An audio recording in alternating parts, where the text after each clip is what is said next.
प्रिय विद्यार्थियों, हम रीतिकालीन प्रसिद्ध कवि केशवदास के बारे में अपने पिछले वीडियो में बात कर रहे थे।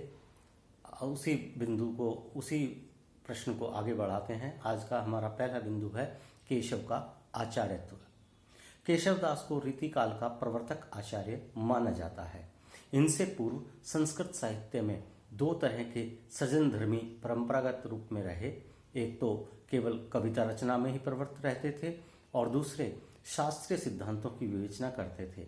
काव्य की परिभाषा एवं स्वरूप, उसके भेद, काव्य की आत्मा एवं अन्य अंग, शोभादायक धर्म, गुण और अलंकार, काव्य में प्रयुक्त शब्द, अर्थ एवं प्रयोजन आदि विविध बिंदुओं की समीक्षा करके सिद्धांतों की स्थापना करने और लक्षण ग्रंथों का निर्माण करने वाले विद्वान को आचार्य कहा जाता है। संस्कृत में ऐसे आचार्यों की एक सुदीर्घ परंपरा रही है। वे आचार्य स्वयं कवि भी होते थे।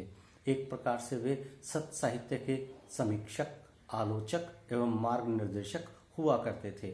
इस प्रकार संस्कृत साहित्य में आचार्यत्व का अत्यधिक महत्व रहा है। संस्कृत साहित्य का अध्येता होने से केशव का झुकाव इस ओर स्वतः हो गया और वे हिंदी में आचार्य परंपरा के प्रथम उन्नायक बने। केशव की 3 रचनाएं ऐसी हैं जिनसे उनका आचार्यत्व सिद्ध होता है और वो रचनाएं हैं कविप्रिया, रसिकप्रिया और छंदमाला। इनमें रसिकप्रिया में केशव ने 9 रसों का विवेचन करके श्रृंगार रस, जिसे उन्होंने हरि रस कहा है, का सांगोपांग विवेचन प्रस्तुत किया है तथा श्रृंगार की विभिन्न प्रवृत्तियों, नायिका चेष्टाओं, वियोग दशाओं और रस दोषों का निरूपण किया है। साथ ही इसमें नायक नायिकाओं के भेदों का वर्णन करके अपना दृष्टिकोण स्पष्ट किया है। कविप्रिया में काव्य दोषों की चर्चा, रीतियों और कवि प्रसिद्धियों का वर्णन, अलंकारों का रस मधुर विवेचन विस्तार से किया है। यह कला पक्ष का श्रेष्ठ ग्रंथ है, जबकि रसिक प्रिया भाव पक्ष से संबंधित है। छंदमाला में शताधिक छंदों के लक्षण उदाहरण समाविष्ट हैं और कवियों को शास्त्रीय निर्देश दिए गए हैं। इसमें लक्षण के साथ उदाहरण भी विभिन्न छंदों में दिए गए हैं। यह छंद शास्त्र का उत्तम लक्षण ग्रंथ माना जाता है। इस तरह इन रचनाओं में केशव द्वारा काव्य शास्त्रीय लक्षणों की विवेचना करने से उनका आचार्यत्व रूप अत्यधिक अभिव्यक्त हुआ है। इन रचनाओं में एक और उन्होंने रसवादी प्रवृत्ति का परिचय दिया है, तो दूसरी ओर पांडित्य प्रदर्शन तथा अलंकारवादिता का रुझान व्यक्त किया है। उन्होंने लिखा है, भूषण बिनु न विराजी, कविता बनिता मित। अब हम उनके आचार्यत्व में सबसे पहले रस विवेचन को देखते हैं। रसिक प्रिया में कवि केशव ने कवियों की 3 श्रेणियां निर्धारित की हैं और श्रृंगार रस को अपनाने वाले कवि को उत्तम कवि कहा है। वो कहते हैं, उत्तम मध्यम अधम कवि, उत्तम हरिरस 3, मध्यम मानत मानुषनी, दोषण अधम प्रवीण। इसमें हरिरस से आचार्य केशव का आशय उज्ज्वल श्रृंगार रस से रहा है। इस प्रसंग में उन्होंने सभी रसों के विभिन्न अंगों और भेदों का विवेचन किया है।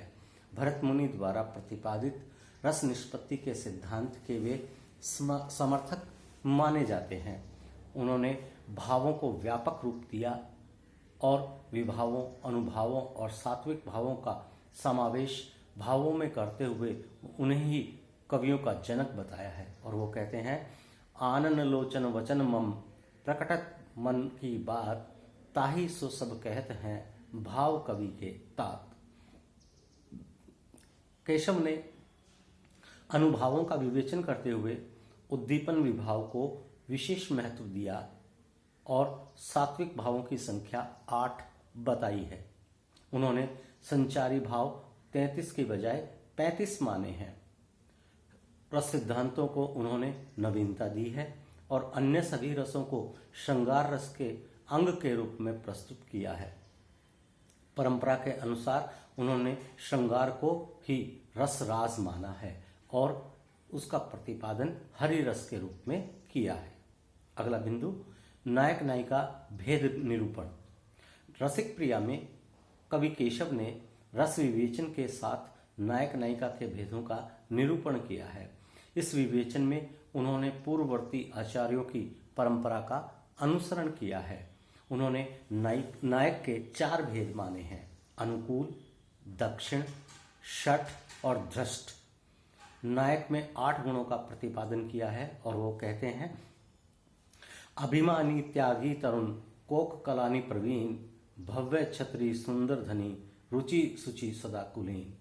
केशव ने रसिक प्रिया में श्रृंगार के सूक्ष्म पक्षों की विवेचना करते हुए नायिका भेद पर विस्तार से प्रकाश डाला है। उन्होंने नायिका भेद के लिए जाति, कर्म, व्यवस्था और प्रकृति ये 4 आधार माने हैं और नायिकाओं की विभिन्न चेष्टाओं एवं विलासों का प्रतिपादन किया है। नायिका के स्थूल मानसल चित्रण को देखकर कुछ समीक्षकों का कथन है कि केशव का नायिका भेद वर्णन काव्य शास्त्र की दृष्टि से अत्यधिक महत्वपूर्ण है, परंतु देखा जाए तो यह केशव की सहृदयता एवं रसिक प्रवृत्ति का परिचायक है और इससे उनकी प्रौढ़ दृष्टि की अभिव्यक्ति हुई है। अगला बिंदु है अलंकार विवेचन। कवि प्रिया में कवि केशव ने काव्यगत दोषों, कवि प्रसिद्धियों, रीतियों और चित्र काव्य के भेदों का निरूपण किया है। इसमें उन्होंने सर्वाधिक महत्व काव्यालंकारों को दिया है। नायिका के नक्षिक वर्णन में केशव का अलंकारवादी व्यक्तित्व प्रकट हुआ है। अलंकारों में भी उन्होंने कुछ अलंकारों को विशिष्ट माना है। वे अलंकार हैं विभावना, हेतु, विशेषोक्ति, उत्प्रेक्षा, आक्षेप, श्लेष, निर्दर्शना, अर्थांतरन्यास, व्यतिरेक, रूपक, दीपक, उपमा, यमक, प्रायोक्ति। सामान्य अलंकारों के अंतर्गत उन्होंने वर्ण, वर्ण्य, भूश्री और राजश्री इन 4 भेदों का निरूपण किया है। उन्होंने प्रत्येक काव्य की रचना में अलंकारों का होना आवश्यक बतलाया है। उनके अनुसार सुंदर स्त्री जब तक आभूषण नहीं पहन लेती तब तक उसका सौंदर्य अधूरा ही रहता है। ऐसी स्थिति काव्य की भी है और वो कहते हैं, यद्यपि सुजाति सुलक्षणी, सुवरन सरस सुव्रत, भूषण बिनु न विराजई, कविता बनिता मित। इसी प्रकार कवि केशव ने काव्य में दोषों के अभाव पर अधिक बल दिया है।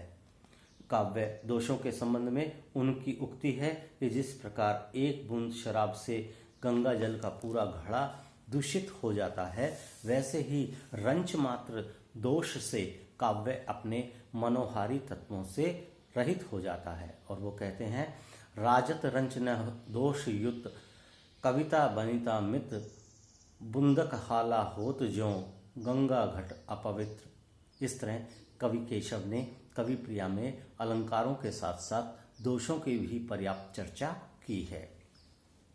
अगला बिंदु है छंद निरूपण। कवि केशवदास छंद शास्त्र के भी मर्मज्ञ थे। उन्होंने छंदमाला में अनेक छंदों का सोदाहरण विवेचन किया है। उन्होंने छंदों के लक्षण प्रस्तुत किए हैं और उदाहरण छंदानुसार दिए हैं। 32 अक्षरों वाले अनंग शिखर नामक छंद तक कुल 76 छंदों का विवेचन हुआ है। उन्होंने वर्णिक और मात्रिक दोनों प्रकार के छंदों का विवेचन प्रस्तुत करते हुए नवीन छंदों का भी निरूपण किया है। छंदों की दृष्टि से उनकी रामचंद्रिका में विविध प्रयोग मिलते हैं। अगला बिंदु है प्रकृति वर्णन। कवि केशवदास चमत्कारवादी कवि थे, इसलिए उन्होंने अपने भावों की अभिव्यक्ति के लिए प्रकृति चित्रण का सहारा नहीं लिया। उन्होंने केवल अलंकारों की छटा दिखाने के लिए प्रकृति के दृश्य उपस्थित किए हैं। केशवदास के प्रकृति वर्णन के कोमल प्रसंग भी एकदम रूखे लगते हैं। इस संबंध में डॉक्टर श्याम सुंदर दास का आरोप है कि प्राकृतिक अतुलित सौंदर्य से प्रभावित होने के लिए जिस भावुकता की आवश्यकता होती है उसका केशव में सर्वथा अभाव है। उनमें अलंकार और प्रकृति निरूपण के भीतर प्रकृति को वह स्थान भी ठीक ठीक नहीं मिल पाया है जो इस प्रकार के अन्य संस्कृत कवियों की रचनाओं में प्रकृति को मिला है। इसी प्रकार डॉक्टर पीताम्बर दत्त बड़थवाल का कथन द्रष्टव्य है। प्रकृति के सौंदर्य से उनका हृदय द्रवीभूत नहीं होता। उनके हृदय में वह विस्तार नहीं है जो प्रकृति में मनुष्य के सुख दुख के लिए सहानुभूति ढूंढ सकता है और जीवन का स्पंदन देखा करता है, परमात्मा के अंतर्निहित स्वरूप का आभास पा सकता है। फूल उनके लिए निरुद्देश्य खिलते हैं, नदियाँ बेमतलब बहती हैं, वायु निरर्थक चलती है, प्रकृति में वे कोई सौंदर्य नहीं देखते हैं। आचार्य रामचंद्र शुक्ल का आरोप है कि चारों ओर फैली हुई प्रकृति के नाना रूपों के साथ केशव के हृदय का सामंजस्य कुछ भी न था। इन आरोपों के आधार पर केशव को कठिन काव्य का प्रेत कहा जाने लगा। वस्तुतः कुछ हद तक यह बात सही भी है। फिर भी केशव ने कुछ मार्मिक प्रसंगों को कोमलता एवं सहृदयता के साथ प्रस्तुत करने की चेष्टा की है। इसलिए यह कहना उपयुक्त रहेगा कि प्रकृति वर्णन के अतिरिक्त प्रसंगों में केशव ने सामयिक परंपरा के अनुसार किंचित सहृदयता का परिचय अवश्य दिया है। तो विद्यार्थियों, इस वीडियो में बस इतना ही। इसी बात को हम आगे बढ़ाएंगे। धन्यवाद।